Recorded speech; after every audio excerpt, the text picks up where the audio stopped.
Hello, everybody. I have the pleasure of being here today with Michelle Bobart. Michelle is a dear friend of mine and one of the top loan originators, certainly in Chicago and at guaranteed rates. So welcome, Michelle. Thanks so much for joining me.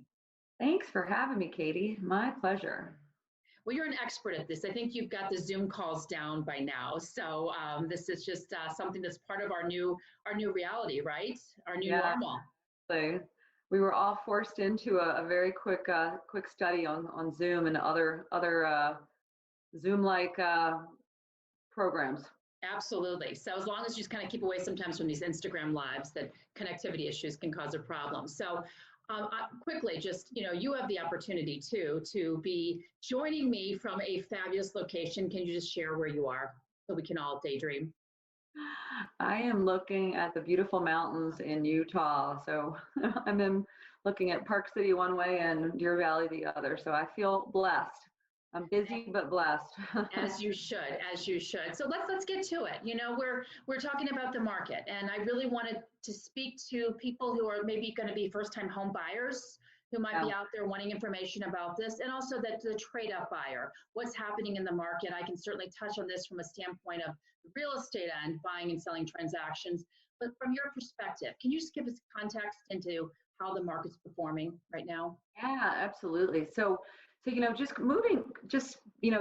and just looking at Q1, the start of our 2020, we had like historic home sales in Q1 in January and February, highest we'd had in 10 years.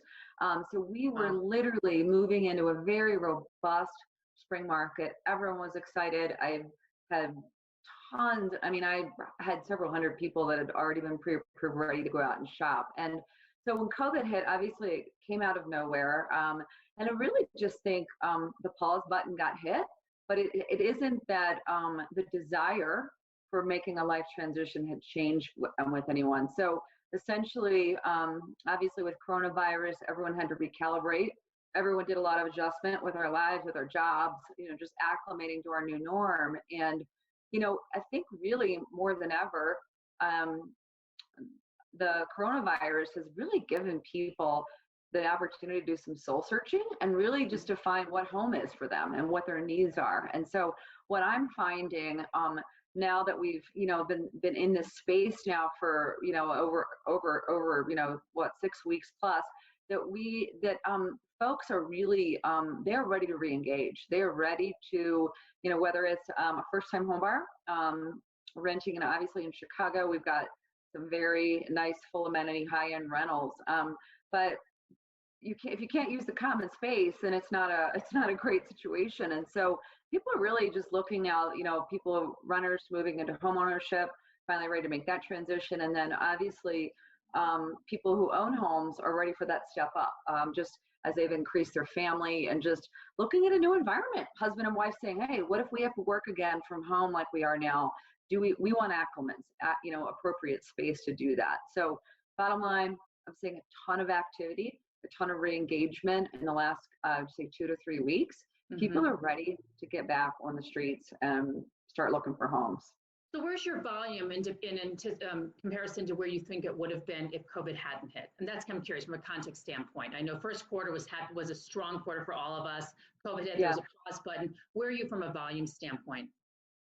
I think that really, I would say I've re-engaged with, I would say 80 to 85% of the people that were pre-approved pre-COVID. Mm-hmm. And again, life situation right now for some, obviously, my heart goes out to folks who've had job loss, who've had, just a lot of strain in their family as a result of this. And so, some people are just in survival mode because they're homeschooling and working. So those folks aren't as re-engaged, but yeah, for the most part, and then new people. New people that hadn't even thought about making a move are now thinking about making a move. So I just think that we are definitely headed into what I would really call our summer market is going to be the delayed spring that we thought we were going to have. I couldn't agree more. We're seeing that already within some, even my one, some listings I'm putting on pre-market. Their agents are reaching out and trying to engage with me in terms of pre-market showings before we even hit the MLS.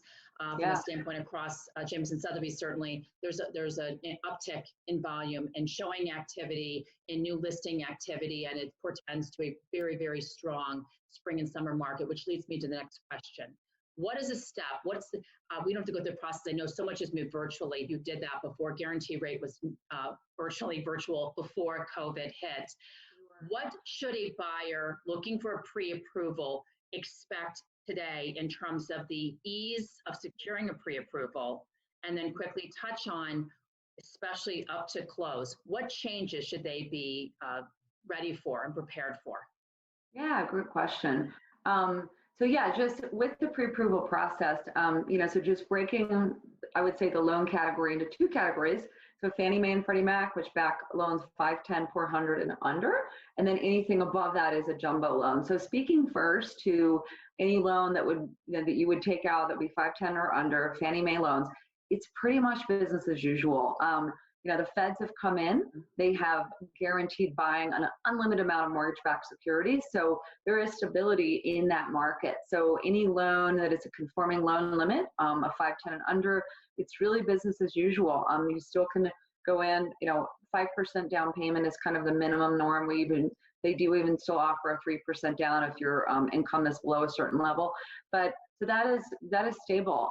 And the jumbo is still, absolutely, we're doing jumbo loans too. We've seen a little bit more constriction in that. We had a lot of product available for lesser down payments with jumbo, 5 and 10%. We have one investor still doing 10% down jumbo, but by and large, they're a little bit tighter in the jumbo space. They want 20% down for, I would say, kind of blanket in most sectors. But yeah, and really the only change that has happened is, anytime that you go to get a loan, what a pre-approval entails is really doing an overview of your credit, income, and assets. So, the one thing that is of great importance right now is stability of job and income. So there's an extra due diligence step at the end of the process, just to make sure at the very end you still are gainfully employed. You haven't been furloughed, and that we can get a verification of employment. We've always done that right before closing, but it's just a little bit extra steps in that space, just to make sure that everyone's still, their job is secure. The one thing that I would really just for those folks on the call that are already homeowners, the one thing that I think the media and just the general information that's been distributed around the topic of forbearance. So forbearance, by definition, equals hardship. So if you are looking to make a move in the next 12 months, there's no barrier to entry actually for forbearance right now. That's very different than it was in the 2008 housing crisis. Like, you had to prove a hardship. And now I'm going to interject and say, I'm sorry, can you just define briefly for people who may not know what forbearance is? Yeah, so forbearance on an existing mortgage is basically declaring that you have a hardship. And so most of the servicing entities, if it's a government service entity like Fannie Mae, Freddie Mac, FHA, they are allowing deferral of your mortgage payment for up to 12 months if you declare a hardship, that you have a hardship. So, that was a lot of the buzz in the news. So if someone has a mortgage, they can call their servicer and say, hey, I've had a hardship. I'd like to defer my mortgage payment for, several months. So because there's no actual proof that you just have to say it. So a lot of people have elected, well, what I've heard is a lot of people have elected to take that, whether they need it or not. They just thought, hey, I'll take a couple free months of my mortgage. And they didn't do a good job of talking about the repercussions. So if you are looking to purchase in the next 12 months, if you've had a hardship, by all means, it's wonderful that the government is rolled this out, but it does have the ability to affect your future financing. So because if a forbearance is labeled on your credit report, sure. there's going to be repercussions. So it could be repercussions. We don't know. They're still rolling out guidelines, but my point around this is it's for people who need it, who are in hardship. And so just making sure you talk to a mortgage professional before you make any moves around that, to talk to someone, because they can have negative implications. Well, I think at least it speaks to the point. There's no such thing as a free lunch. I want to be mindful of time here because we could go on. I have other ideas for future sessions, perhaps. But today, looking at this and certainly representing a lot of sellers too, one of the things that we're increasingly taking a look at as fiduciary for my client is the ability to perform a contract, and that's going to become something that's going to. We'll talk about in maybe a future conversation, but the importance of proving the ability to actually execute and close on that contract. Typically, how long are you seeing any impact now from pre-approval? I've heard that people are getting pre-approvals and going out and going under contract more quickly now. Buyers who are out there are committed and they're ready to move. What is the length of time from contract to close? Has that changed at all since the new regulations and or COVID period? Not at all. I mean, we are still closing loans in 30 days with ease.